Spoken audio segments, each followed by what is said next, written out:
బాలయ్యని request చేసి ఎన్టీఆర్ నటించిన role ఇది. ఆ రోల్ వెనుక ఇంత పెద్ద కథ ఉందా? తెలుగులో కొమరం భీం పై కూడా కొన్ని చిత్రాలు విడుదలైన విషయం మనకు తెలిసిందే. అవి ఇంపాక్ట్ ని క్రియేట్ చేయలేకపోయాయి. కాగా రాజమౌళి ట్రిపుల్ చిత్రంలో అల్లూరి కొమరం భీం పాత్రలతో ఫిక్షనల్ స్టోరీ క్రియేట్ చేసి వరల్డ్ వైడ్ గా సంచలనం సృష్టించిన విషయం కూడా తెలిసిందే. ఈ చిత్రంలో జూనియర్ ఎన్టీఆర్ కొమరం భీం పాత్రలో నటించి మెప్పించారు. తన అద్భుతమైన నటనతో ప్రేక్షకులను మెప్పించారు జూనియర్ ఎన్టీఆర్. అయితే గతంలో కొమరం భీం సినిమాలో నటించాలని కొంతమంది స్టార్ హీరోలకి ప్రపోజల్స్ వెళ్ళాయట. భీం సినిమాలో నటించాలని కొంతమంది ఆ స్టార్ హీరోలకు ప్రపోజల్ వెళ్ళగా వారిలో బాలకృష్ణ కూడా ఉన్నారు.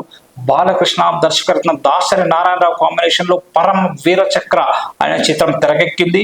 ఈ చిత్ర ఆడియో లాంచ్ ని చాలా గ్రాండ్ గా నిర్వహించారు. లెజెండరీ డైరెక్టర్ బాలచందర్ ముఖ్య అతిథిగా హాజరయ్యారు. దర్శకేంద్రుడు రాఘవేంద్రరావు కూడా ఈ ఆడియో లాంచ్ లో పాల్గొన్నారు. టైగర్ ఎన్టీఆర్ కూడా ఈ చిత్ర ఆడియో లాంచ్ లో పాల్గొన్నారు. కాగా ఈ ఆడియో లాంచ్ లో ఎన్టీఆర్ మాట్లాడుతూ దాసరి నారాయణరావు గారు బాబాయిని ఈ చిత్రంలో రావణాసుడి గెటప్ 10 తలలతో చూపించారు. బాబాయిని అలా చూడడానికి నాకు 2 కళ్ళు సరిపోలేదు. దేవుడు 10 కళ్ళు ఇచ్చి ఉంటే బాగుండేది అని అనిపించింది. అలాగే కొమరం భీం గెటప్ లో చూపించారు.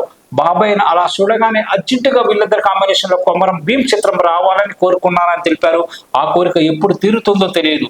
బాబాయ్ కొమరం భీం చిత్రంలో నటిస్తే కనుల పండుగలా ఉంటుందని చెప్పుకొచ్చారు. ఆ కోరిక త్వరలోనే దేవుణ్ణి ప్రార్థిస్తున్న తీరాలంటూ అన్ని ఎన్టీఆర్ చెప్పుకొచ్చారు. అయితే ఎన్టీఆర్ కళ ఇప్పటి వరకు నెరవేరలేదు. బాలయ్య బాబు కొమరం భీం గా నటించలేదు, కానీ జూనియర్ ఎన్టీఆర్ పూర్తి స్థాయిలో కొమరం భీం పాత్రలో నటించి ఆకట్టుకున్న విషయం కూడా తెలిసింది. ట్రిపుల్ లో భీం పాత్రలో నటించిన సంగతి కూడా మనకు తెలిసిందే.